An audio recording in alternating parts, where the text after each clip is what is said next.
Mr. Boldt. So we're going to talk to you tonight about senior high athletes camp. Am I right? Am I on screen? You are on screen. Oh, there we go. I can see myself. I can't see you though. I'm going to fix that. Okay. Are we live? What I do is I record these and then I put them on YouTube later, so you should be able to go back and I'll put the link on there where you can go. But I'm trying to get StreamYard, but I haven't yet. Okay. Like what the camp does, but I'm just not that high tech. That'd be good. I can still I don't see you quite yet. That's weird. Why is my microphone not working? I can hear you. Well, here's what we're going to do. I'm going to fix the mic later and just not worry about it this second. But I can. Okay, so I'm here with Lance Boldt. He is the Senior High Athletes Camp Dean this summer. Lance, this is your second year doing that camp. Yes, and this is my second year. You've done Junior High 2 for 4 years. Yeah, did I do that for 4 years? I guess I did. Yeah, 4 years. 19, and then we had the pandemic. Right. Then the COVID, I call it the COVID weird year, 21, 2, 3, 4. That's 4 years. Yep, that sounds about right.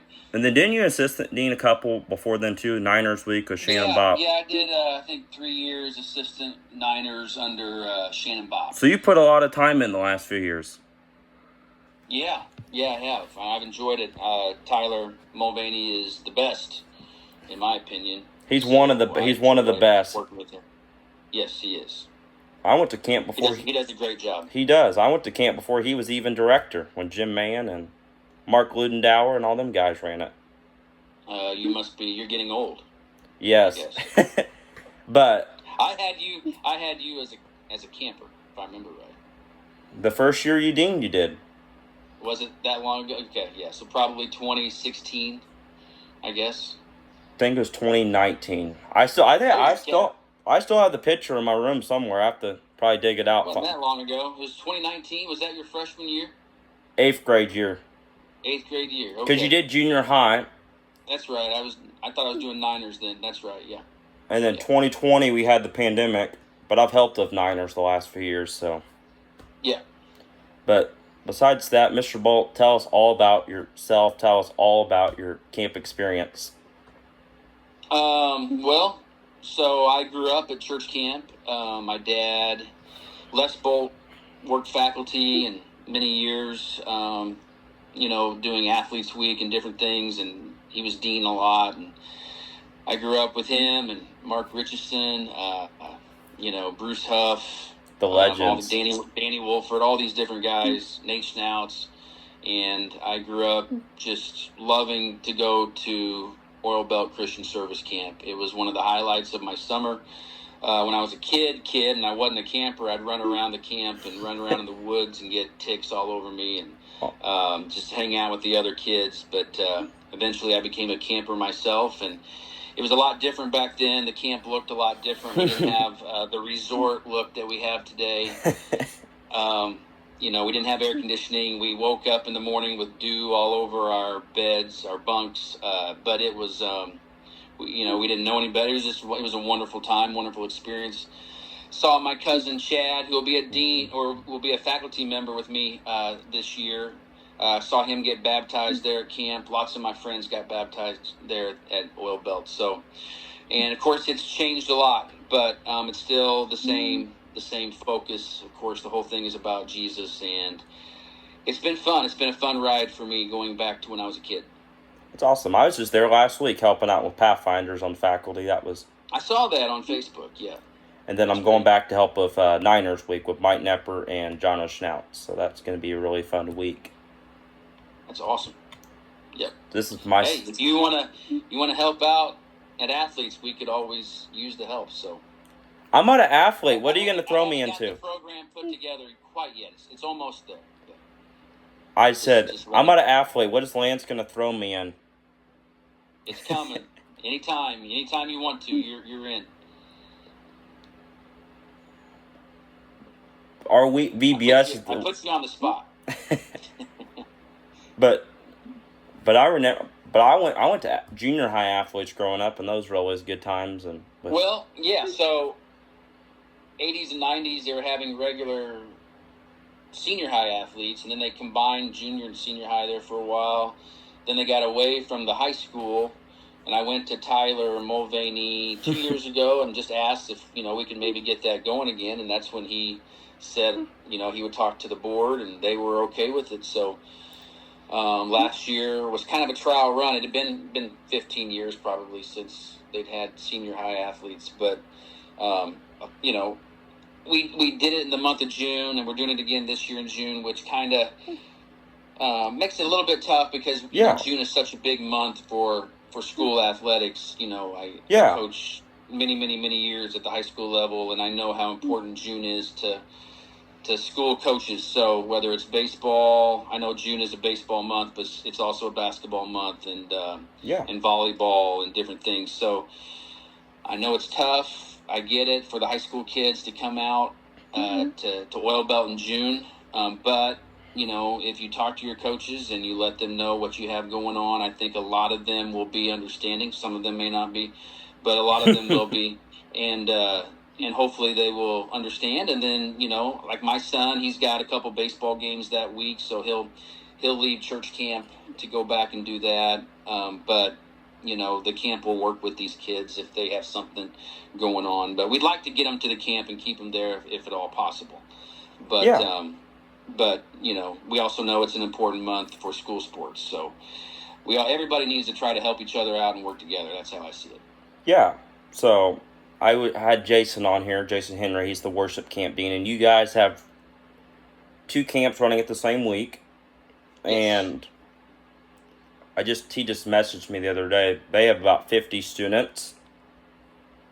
And one of the challenges, I was actually at that week of camp last year for worship camp. So I kind of got to see. I've never seen you there, yeah. So I kind of got to see what worked and what didn't work. I mean, you probably got to see a lot too. And one of the challenges, Lance, is when you're having your instruments and you're trying to play in a band, and then you got to move all those so you guys can come in and play volleyball or basketball, and it's nothing. And I was talking with Jason. I said, "How are you guys going to communicate schedules?" And he said, and this was 2 months ago. Obviously, things probably change. And one of the things he said is he wants you guys to have a good week. And I told him, I said, I bet Lance wants you guys to have a good week. So what is something you're trying to do to, I guess, say less chaos? Well, I spoke with them earlier today, actually, and I think we've got the schedules figured out. They will overlap just fine. I do know that afternoon can be tough because we do a lot of our outdoor sports. All of our outdoor sports are done late morning. Yeah. That would be baseball, softball, soccer, and golf. So all of that's done just before lunch. And then after lunch, we come back and we do our afternoon sports inside because it can get a little bit warm. And so that's when we do our boys and girls basketball and our volleyball. We have 3 courts there, I believe, at the camp. You're correct. In the yard. And so what we do is we have boys basketball on one court, girls basketball on another court, and then volleyball on the third court. Unfortunately, that also means that the stage and everything that's set up for worship, I know last year we had to maneuver around that a little bit. So I do need to talk with Tyler to see exactly how we can, make sure that works out for everybody.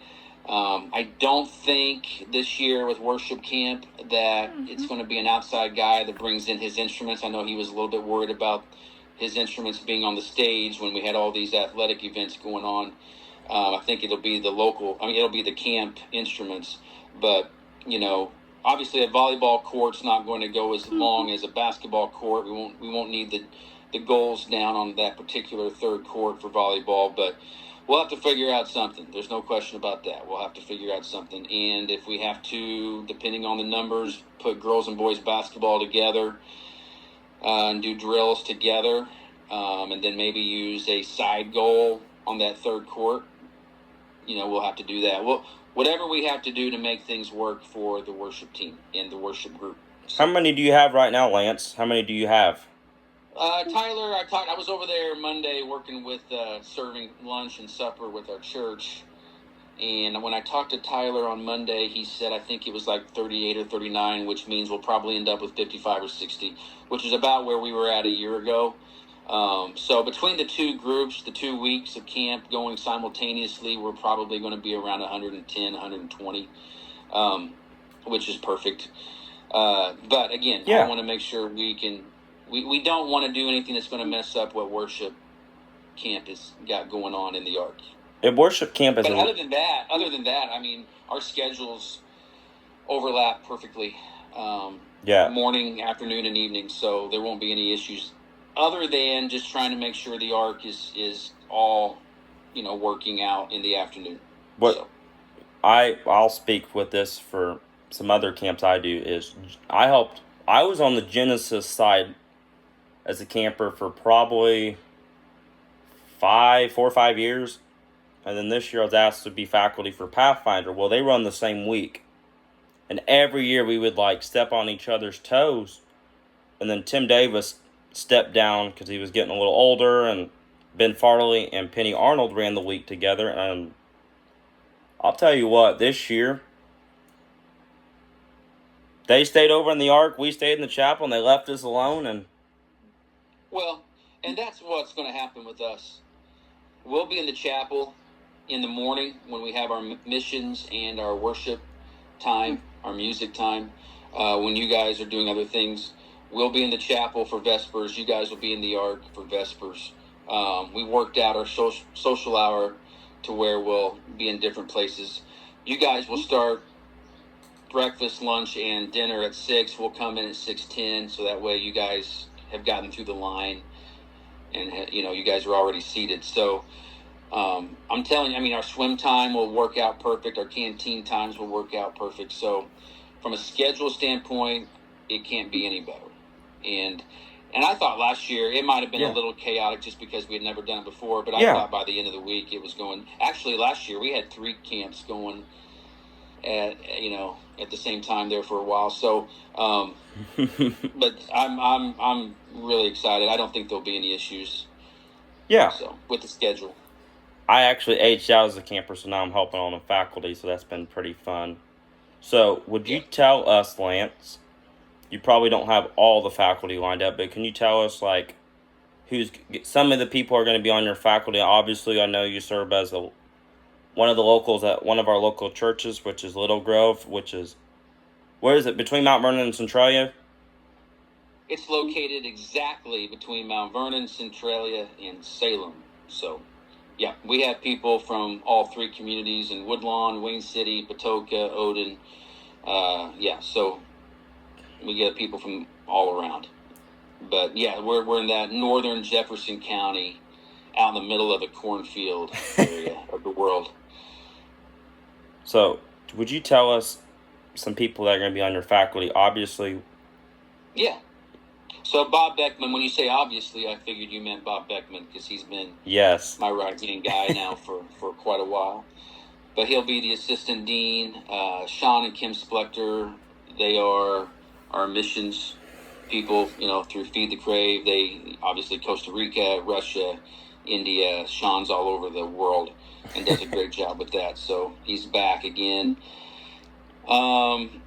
We have the head girls volleyball coach from Florida High School, Jim Earlywine, will be with us this year. I've never got to work with him, but I'm pretty excited about him. He knows my cousin Stephen Smith, goes to church with him at there in Florida at First Christian Church. So Stephen and Laura Smith will be there working. We got several from Little Grove Christian Church coming back, including my wife, Brittany, Andy Singh, Stephen Jackie Bradley, Tanisha Bernard, that's Jason Bernard's wife.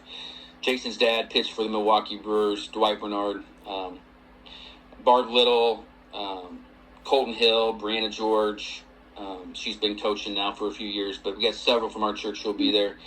We got the old timers. I call them the old timers, but Kevin Young, he used to coach football at Mount Carmel High School.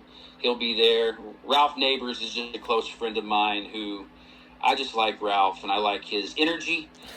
But he's going to be back from Mississippi to help us out that week, just to bring some energy to the group.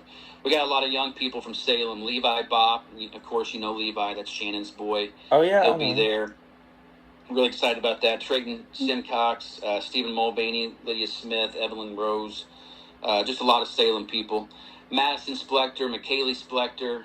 I'm missing Hannah Wagner. I'm missing lots of people, but it's going to be a great, great group of a good mix of younger people my age, and then of course, like I said, the old timers like Ralph.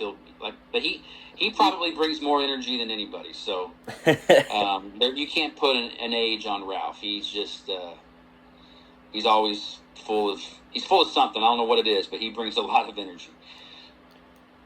But I'm excited. It's a good group, and they have some expertise in areas, like I said, volleyball, boys and girls basketball, soccer, baseball, softball. I'll be doing the baseball. I've been a head high school baseball coach for 9 years and had a pretty good run with some pretty good players through the years. One of them's doing great over at Oakland City right now. I coached him at Lawrenceville High School.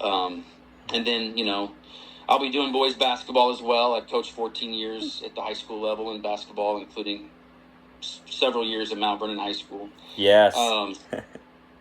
So we have guys, soccer, golf. We're going to be incorporating golf this year. Hopefully, that's the plan, through the country club there right next door to the camp. So, but lots of different sports, outdoor sports, indoor sports. So, yeah, should be good. Which is nice about the camp, I'm going to make a comment, is they have junior high athletes as well, and that's a big week as well. It's a really good camp. Colin Smith, I don't know if you know Colin Smith from Mount Vernon. Yeah, I know Colin. Yeah, he's going to be leading it, and I'm had him on. He was something, I don't know if you guys are doing this or not, but something junior high athletes is known for, and they've been known for it probably the last 10 years, is the mud run. Yes. I don't know if you guys are doing a mud run or... We did that 1 year I was dean. We've not done it since COVID. I want to say 2019 was the last time we did that. But, yeah, that's always fun. Yeah. But I remember when I was going through it, they had... well, they had like a start line, and then you go up some like hills and just jump in the mud. It was nasty. Mm-hmm. But yes. So what is it's kind of a question I asked earlier. Who is like some special people you're gonna have? Like maybe it's worship, maybe it's dorm parents, maybe it's a nurse that kids should be really excited about. Well, our worship team from Little Grove Christian Church is back. They have done it the last couple years. We've had Kim Mundy Christian Church, Kyle Hales, who I went to school with at Woodlawn. He always did a great job leading our worship at Vespers. We've had Central Christian Church there. But we're going more local. Kim Mundy couldn't do it this year. And but we are so blessed at Little Grove with our worship team. They're volunteer people, and they're kind of a bluegrass country sound, but they're legit. Amanda Hayden. The best. She is good. She's very good. And her mom and dad and her sister also do a wonderful job. And then Amanda's husband, Craig Hayden, he was roommates with Brad Paisley down at Nashville, Tennessee, and they came from the same town, the same hometown in West Virginia to Nashville. But Craig ended up doing more of the studio stuff, and he recorded Amanda, met Amanda. Of course, they got married, and now they live in Mount Vernon, and they all just do a one. I cannot say enough just how lucky and fortunate we are at Little Grove to have that family week after week after week. So, yeah, we'll be in the chapel, so we won't have the big stage and all of that, but it's like going back in time a little bit with the chapel, but it's perfect for the group that we have in there too, because we're not some overpowering loud rock band up there. It's more country, bluegrass a little bit, but I'm telling you right now, and I'm biased maybe a little bit, but I don't know of a better, more beautiful sounding voice than Amanda when she gets behind that microphone. So Yeah. and then more importantly than that, that's really not that big of a deal. More importantly, they just love the Lord and they do a great job leading. So I'm actually for Niners Week. Me and Brian Heinrich are going to be leading music, and we could have had a band, but for band, like, and this is maybe my opinion too. I go to a church kind of like yours, Lance, small country church on the side of the road. About 70, 80 people. And, like, I don't know, I like bands because it's kind of cool with the sound and, like... Absolutely. But I think, and this is my opinion, and maybe I'm wrong for feeling this way, but having a band, I feel like sometimes it just takes away the focus on... Because... And I've talked and I've led some music at Oil Belt, and I've led some music at some other places. But if it's not pointing to Jesus, and I always like to have the message point to the sermon, like what you're going to preach on, or absolutely. And if it's not, and I will tell you this, they are really good every week. Amanda will ask me, what's the sermon about? What songs do you want? Do you think, may go with the message? And, they do a good mix. They do a good mix of some of the old stuff. We're always incorporating the new stuff into, what we do at Little Grove. So the campers are going to recognize a lot of these songs because they're within the last 3 or 4 years. But they'll also recognize hopefully some of the older stuff. And they're really good at incorporating the message and getting your hearts prepared for what's about to be spoken through the Bible. So I can't say enough about the job they do. And then Grace Renaud, Grace? I know. Is her dad Matt Renaud who runs all the schools? So she's from Donahoe Prairie. Grace is going to be faculty this year as well. I should have mentioned her name earlier. And she's back for another year, but she's going to be leading the worship at Campfire. So she's got a great voice also, but then, man, her love for the Lord, you can just sense it. It's so contagious. She gets you excited to be at camp. So, So I don't know if you obviously Matt. It's Matt Renaud's daughter. And then Joy is part owner of Yellen Helens as well. Yes. Yeah. So, along with Gina and Sean Allen. So yeah, it's a good cruise. I'm trying to think. What sports are you guys going to offer? I know I needed to ask this. Well, so again, outdoors wise, we're doing baseball, softball, soccer, and golf.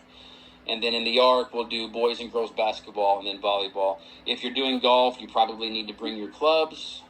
If you're doing baseball, we'll have a couple bats there, but you probably need to bring your own glove and bat. We'll provide the baseballs. We're just going to be doing a lot of the important drills like, rundowns and different things like that. The things that kind of get overlooked a little bit, but then we'll also have a little fun with it as well. But I love to teach the techniques of, a basic double play ball and how to field a ground ball, the basics of how to field a ground ball, whether it's to your left, to your right, right at you, how you feed the second baseman on a double play. We'll work on cutoffs, and we just had a baseball practice this afternoon with some of my Salem high school kids that are teammates with my son Luke, and we're doing a travel thing on the weekends with those boys, and we're just working on basic footwork, for an hour and a half before this storm came through. But those are the things that I think are important for high school kids that oftentimes get overlooked. I was very fortunate to play for some good coaches through my college years, and even in high school with Shane Witzel, and they taught me basic fundamentals that helped me out a lot in college. So it doesn't take a lot of rocket science to figure this stuff out, but I think they're all very important little minor details that make a big difference. Something I was talking with Tyler too is I don't know of a guy, Lance, and I know there's a lot of deans that are busy people like Ryan Scott. She farms and they can food. She's a minister, and now going to be teaching a homeschool FFA chapter like you coach sports, you're a minister, you're a dad, you got 4 kids, am I right? 4 kids?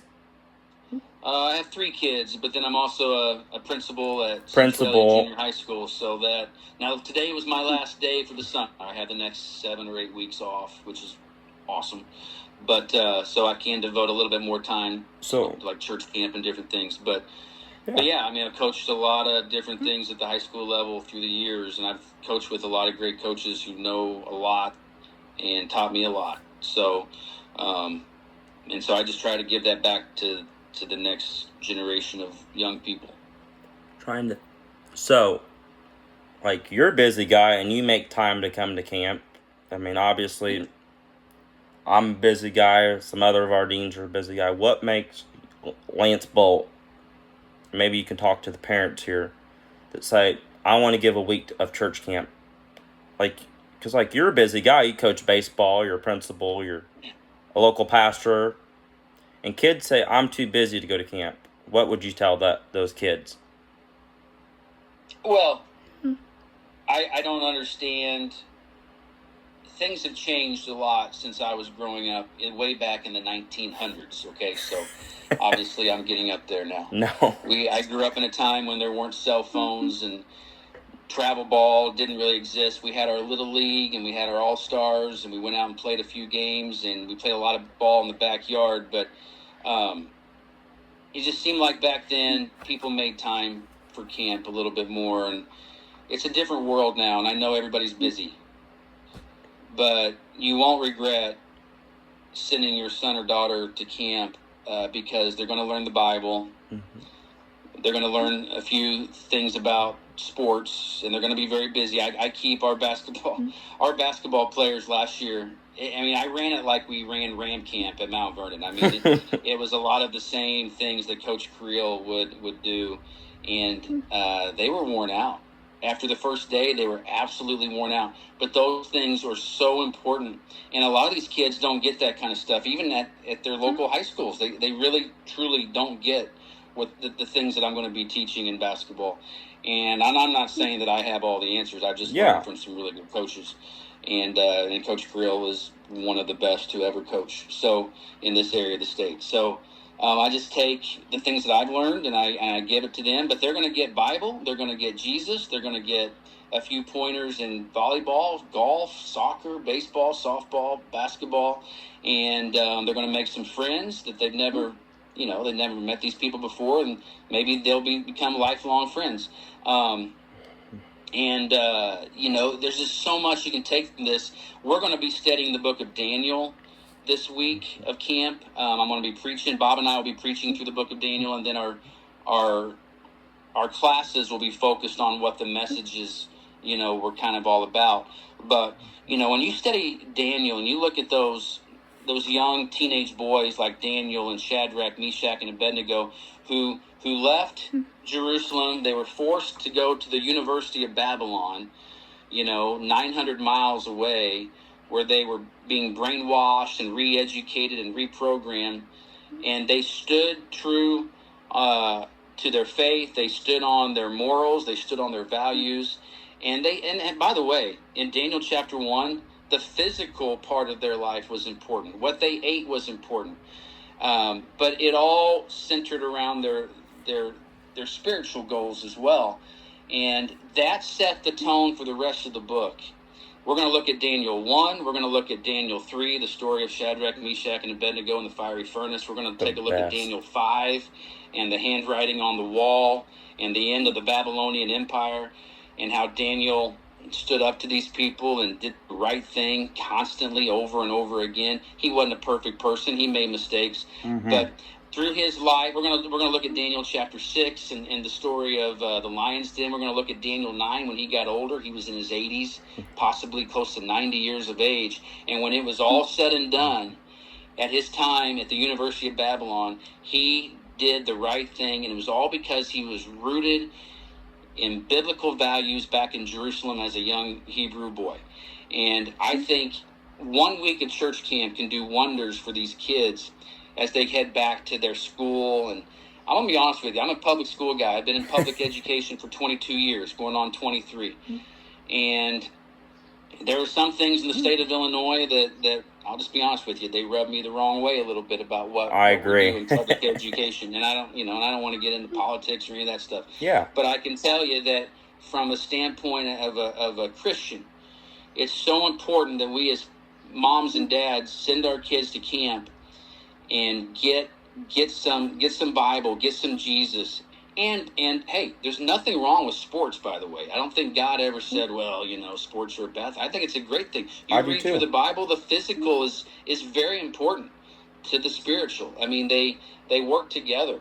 But I think you're going to get a lot out of this week of camp. I'm excited about teaching Daniel and the Bible and teaching baseball and basketball at the same time.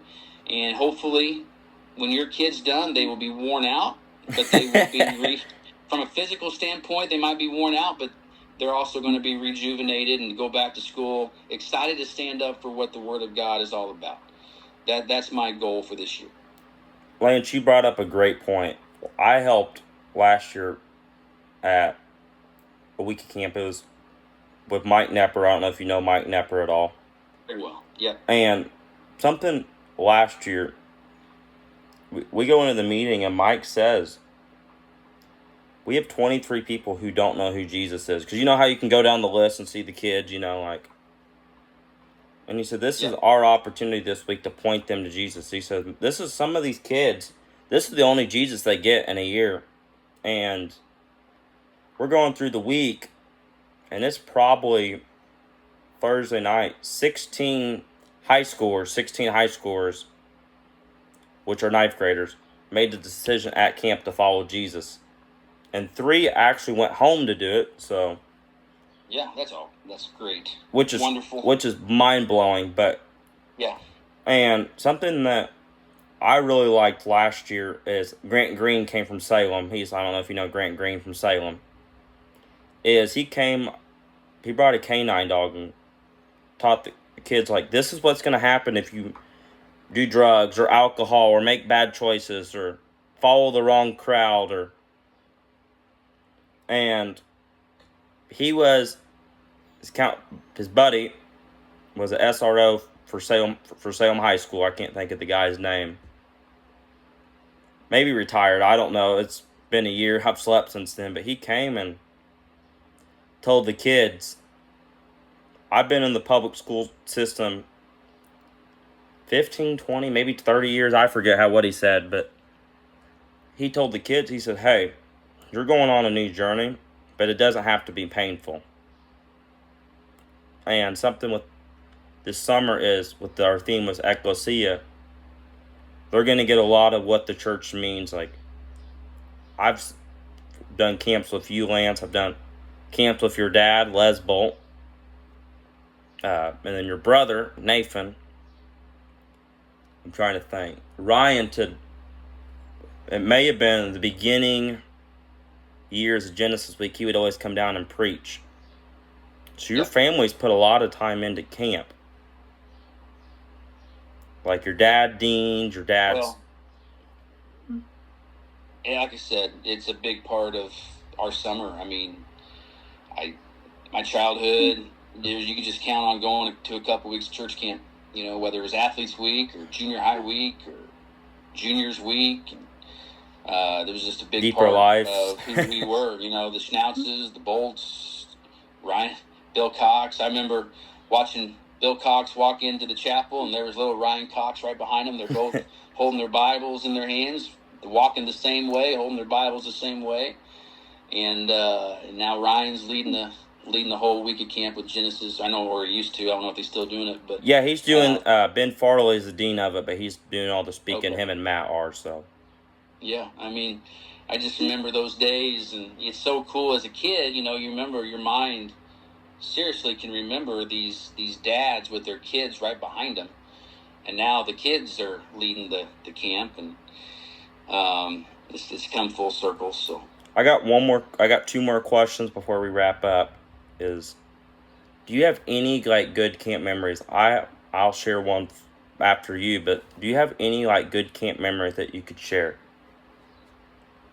Well, the ultimate memory for me was 12-year-old boy. It was Athletes Week. I want to say 1991. And my dad was the dean that week. And Shannon Bopp was actually working for my dad at the Christian Church of Olney at the time as an intern type thing. And Shannon was there. He was probably 19 years of age, 18 years of age. I don't remember. But anyway, he was pretty young still. But they decided they were going to have a pillow fight or something. A big pillow fight. And somehow in the process of the pillow fight, I mean, it was a big pillow fight. It was just having fun. It wasn't anything like serious. But somehow Shannon broke his finger, one of his fingers in his hand so bad that it spiraled. I mean, I think he broke it to where, well, actually, when he broke it, he went to a certain faculty member. You'll know who this person is. I will not say her name. But this particular faculty member tried to help him and thought maybe it was dislocated, and so pulled on it. And poor Shannon screamed so loud. I've never heard a scream that loud in my entire life. And I think he broke it so bad he had to have multiple surgeries on it.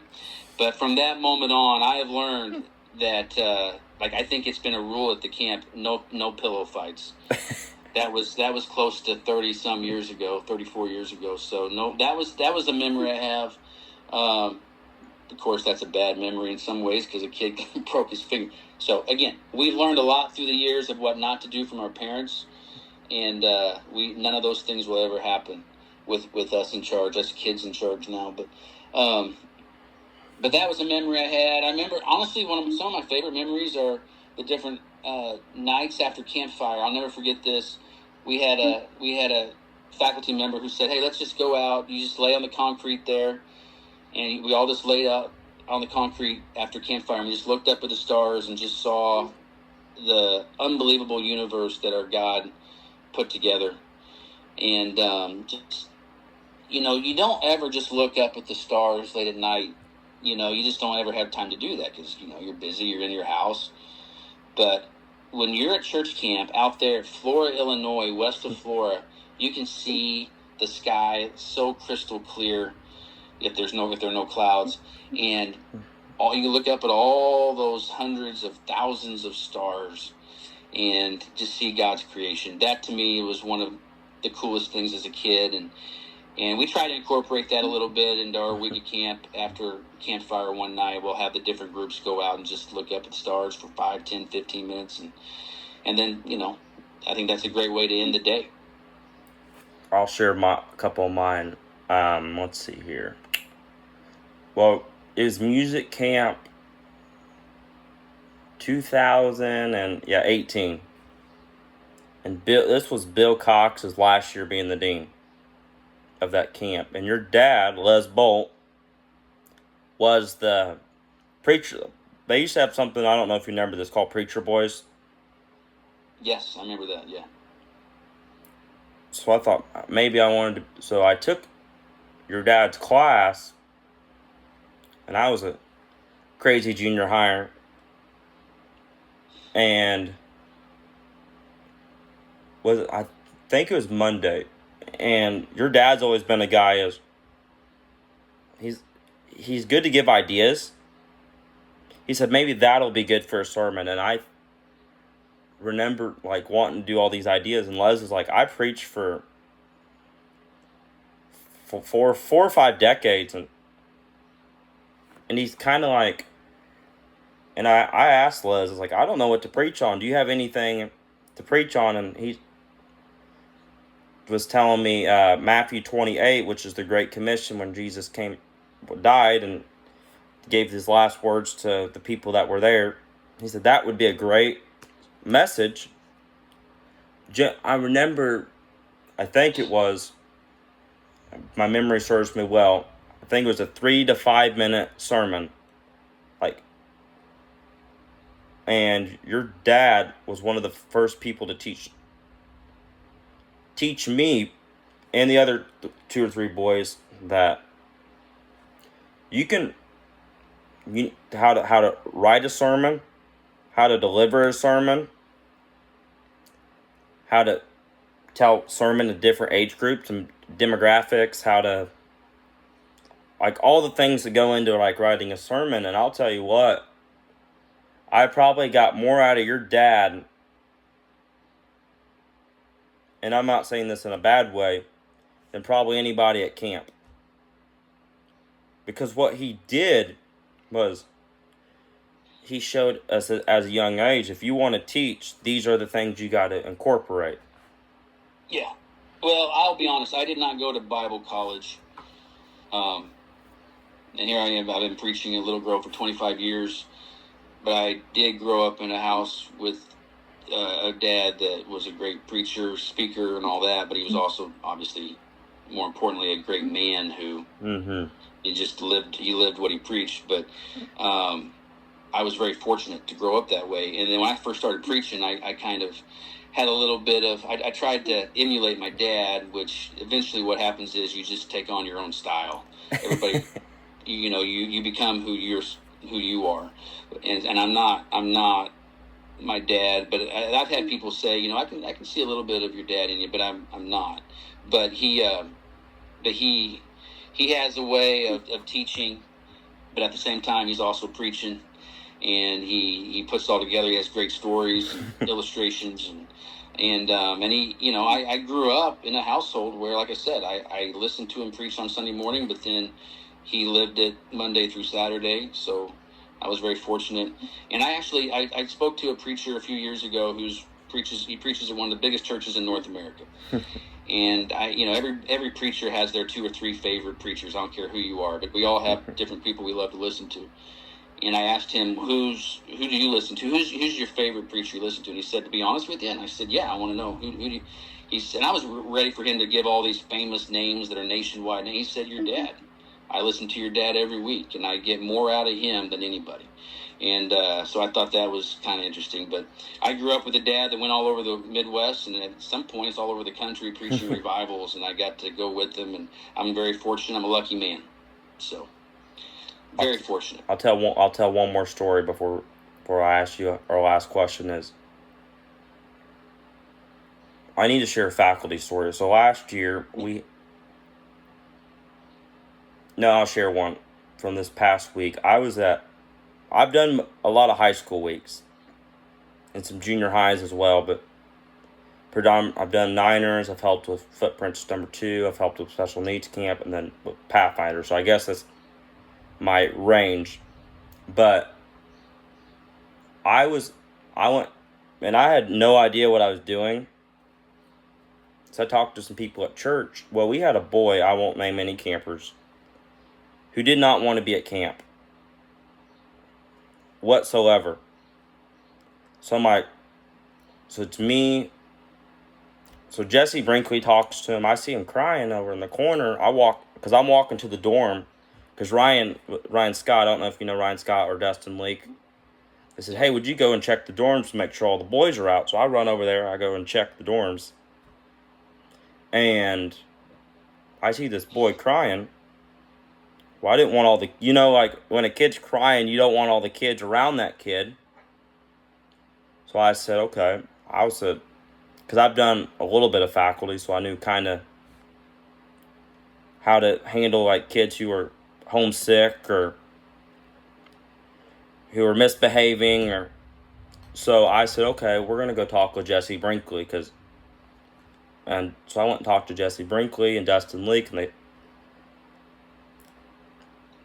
I think this was this kid's maybe first, maybe second time, I forget what he told me, being away from home.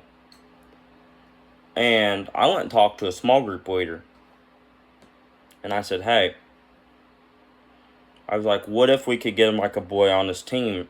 Because I think they had like 3 or 4 boys on this team. I said, what if you can get him connected with one of like the boys, like one of the local... Because I wanted that kid to have friends, but I didn't want that... Because, like you don't... So that first day, he's like, I want to go home. And in my mind, I'm like, okay, your mom and dad spent $140, $135, whatever it is. And money's not important. And I'm like, let's just get them to worship. Let's just get them to worship. Because I don't want them to miss worship. Okay? Yep. So I said, let's just get them through worship. So we get them through worship. And he wants to, so same thing. So we let him call mom and dad. So he calls mom and dad, and mom and dad's like, tried another day. So he talks to our camp nurse, Jeffrey Scott, and Jeffrey. So we hung out with this kid. Well, the next morning, we're doing, because it was a 3-day camp, 2 nights, 3 days, and the next morning we're doing devotions. And so you get your Bibles, you open up, you read a passage of scripture, and I see him sitting by himself again, not reading the Bible. So I just went over there, and I sat with him. And as humans, I think as humans, we're so quick to judge people, but we're not quick to listen. Yeah. And I went and I sat over with him, and I said, hey, could I help you? So I said, I could have let him sit there the whole time and not read any passage, but I said, let's read John. I think it was John chapter 3. Maybe. Yeah, I think it was John chapter 3. I said, let's just read John chapter 3. So I let him read it, and I asked him some questions, like, what do you think this means? Like, what are you getting out of this? So we go take our camp picture. He does not want to do the camp picture. Having a bad attitude, and I said, look. And somebody told me this one time, and I gave it to him. I said, what you put into something's what you're going to get out of something. So we took him over to the picture, and so we go clean. He's fine. He stays with his group. Well, so they're splitting up for class. I think it was salvation class. He does fine. We go to the games. He does not want to play any of the games. Like, just wants to be by himself. And wandering off, so I'm like, what in the world's going on? So I walked over there, and I'm like, hey. Like, real quietly, like, real soft, I was like, hey, like. So I take him back to his group leader, and I said, hey. I said, I want you to just attempt it. Just attempt this game. Just attempt it. Because my thing is so he attempted it. And I started to see a change in this kid. And that afternoon, when I would tell him to go to his group, he would go to his group. Like, you wouldn't have to force him to go. You just tell him, hey, go to your group. Like, he knew. And I think we could have just sent him home and gave up on him. But having faculty in camp, faculty there, the pour into this kid, did not want to be at camp. Hopefully gave him a new perspective. Maybe one day, my prayer is, I hope that boy comes to know who Jesus is. That's the whole idea of camp. So, I agree. I've seen several examples of students who, through the years, wanted to go home on Sunday for whatever reason. They just, and we say, hey, just, try it for a day, see what you think. And then that next day, they've met new people, they've made new friends, they don't want to go home. Mom or dad will call and say, well, should I come pick him up? And they're like, no, we're having a great time. And next thing you know, I don't know how many of these kids, by the end of the week, it's like they see things very differently than how they did when they came in. Just when it comes to simple things like about the Bible, and I think a lot of it is just building those relationships. It's like teaching. You got to build a rapport and relationships with the kids to get them to buy into what you're wanting to teach a little bit. And I do think that we have lots of good faculty members throughout the course of the year, throughout the course of the summer, who who build a strong rapport with the kids and build that foundation. And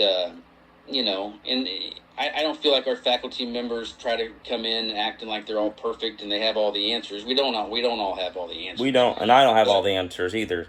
No, but we're all learning this thing called life and doing the best we can. We like to give our experiences and what we've learned and what's been passed down to us. And what I always tell my people is, my dad passed the Bible down to me. Well, somebody had to give it to him. Somebody had to give it to that person. And if you trace it all the way back, it's like a genealogy. It just goes back to the Apostle Paul. It goes back to Jesus. And it's just one person handing down the Bible after another. None of those people other than Jesus were perfect. We know the Apostle Paul was by no means perfect.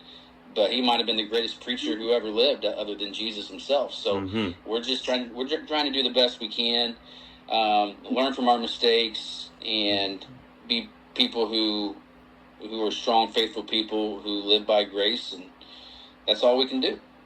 Last question. And I think by the end of the week, the campers, a lot of them, they're a little sad. They're ready to go home. A lot of them are. Some of them would rather probably stay all summer at camp. But I do think a lot of them miss it when they leave. You can just sense it. I'm always sad. Tyler knows. That's how I am. I have an overwhelming sense of sadness that the week is over. I'm tired. I'm ready to go home in a lot of ways, but it is always a little bittersweet when that last day comes around and everybody's packing up and going home.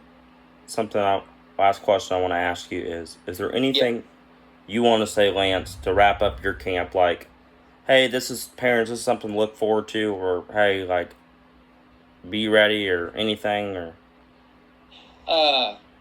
Well, number one, we're going to take good care of your kids. I'm a parent. I've got 2 girls in college and a boy in high school. So, and my 3 kids are my whole life. And, God put something inside of us as parents to want to give our kids the very best life that we can give them, and raise them the right way. And so these aren't our kids. These are your kids. So our number one job is to take good care of them. They're going to get good food. They're going to get some sleep. I make sure they 8 hours sleep. I have to get sleep. Trust me. So lights are off at 11. Bell rings at 7. Morning exercises at 7:30, and then we do devotions, and then we go off to breakfast, and we're off and running. But the week will go by fast. But I can promise you they're going to get Jesus. We're going to have... I get a reputation a little bit. Tyler has told me this, I get a reputation of being a little bit of a laid-back dean. You are, though. But and I'm like my dad. My dad was that way, and I'm not a dictator type dean by any means. So, but at the same time, even though it's laid back, they're going to get plenty of Bible. They're going to get plenty of Jesus. And then, like I said, sports are not the most important thing in the world by any means. But they're up there on my list as important things. So I want to make sure I can give a little bit back when it comes to the physical side of things and sports and athletics. I don't know anything about soccer or volleyball. We have people there that know a lot more than I do. One of them's the head volleyball coach at Florida High School. I think he'll be good. But most importantly, they're going to get a lot of the important stuff, Bible, Jesus, and we're going to take good care of them. And you won't have to worry about any of that. So I'm going to say this one more time. The dates before we hop off, it is June 22nd through the 27th. The dean is Lance Boldt. Check-ins 3:30 on Sunday. And you guys check out at 3:30 on Friday afternoon. If you got any questions, you can contact the camp office, contact Lance, and good luck, Lance. I appreciate that. Makai, I'm going to tell you something. I remember that first year I met you, and I'm telling you right now, I love seeing your Facebook posts. I love seeing how excited you are about camp, the numbers of kids who are going, the number of people getting baptized and giving their life over to the Lord. You have a very contagious personality, and the Lord is using you. And I just can't wait to see what he does. I like I said, I remember seeing you, meeting you for the first time, and I'm just so happy for you and the job you're doing. So keep it up. Keep up the good work. It all goes to him. None of it's me. So I appreciate it, and good luck this summer, Lance. Thanks, Makai. Good talking to you. Good talking to you. Bye-bye. Bye-bye.